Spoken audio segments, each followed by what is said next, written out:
Millions of people worldwide have signed up to buy tickets to the 2026 FIFA World Cup. But some fans say they're considering skipping matches in the U.S. because of new visa policies imposed by the White House.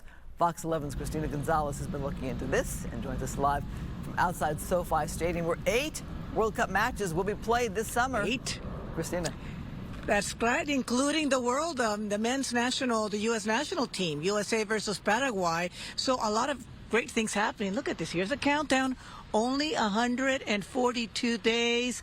A lot of things are going to begin to happen, but there's also a lot of confusion because of those visa requirement changes. Take a look. La Plaza will serve as Casa Mexico. Mayor Karen Bass announcing that downtown LA's Plaza de Cultura y Artes will serve as Mexico's hospitality house for the world in LA. It's going to be a community-centered, cultural, and free space open to everyone. The big announcement coming a day before the U.S. begins a freeze on visas processing for 75 countries, including several that already qualified for the World Cup, like Brazil. Will be difficult for a lot of us in Brazil to come to U.S. They are a little bit afraid to the situation right now. The editor of LA's Sol Brazil magazine worries about a proposed U.S. rule which would require reviewing an applicant's social media history going back 10 years, including emails for 5 years. Security and hospitality can and will coexist. That message from the executive director for the White House Task Force on the World Cup, who says the system offering expedited tourist visa appointments will be running by the end of January. Short-term stays are not affected by the visa freeze going into effect tomorrow. What do all these visa requirement changes mean for World Cup visitors? Silva says that for people coming from his country, I believe that the Brazilians will come, but not in the way that they usually goes before for all the World Cups in the past. some tips here for you. No matter what country you may be coming from or have loved ones trying to get in here from, you have to check that country's status first.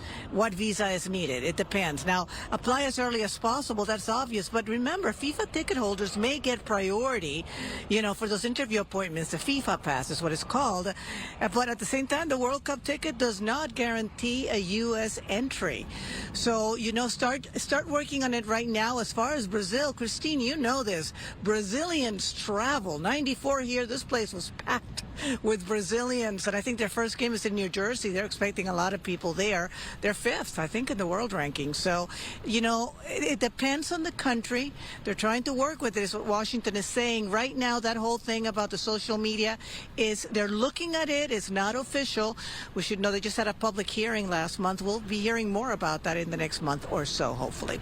I'm Christina Gonzalez, live at Wife Station, SoFi Station. Back to you. Christina, it's so easy for people in this country to just get on a plane and travel and go vacation to a foreign country. For so many other countries, especially that list that you just outlined, you can't just get on a plane and come. With those visa restrictions, you have to apply to come to the U.S. Yeah, and that specifically targets long-term visas mostly, but in terms of short-term visas, you're right. And if this thing goes through about the social media, that is for countries under the visa waiving program, the ones that are supposed to be easy to get in. So we're really keeping an eye on that, because it would mean that you'd have to keep all your social media open, not private, so they could actually look at it. That's what they're looking at trying to implement. And again, we'll keep you updated. But it's going to be interesting. If you know people who want to come, start working on it right away. Don't wait.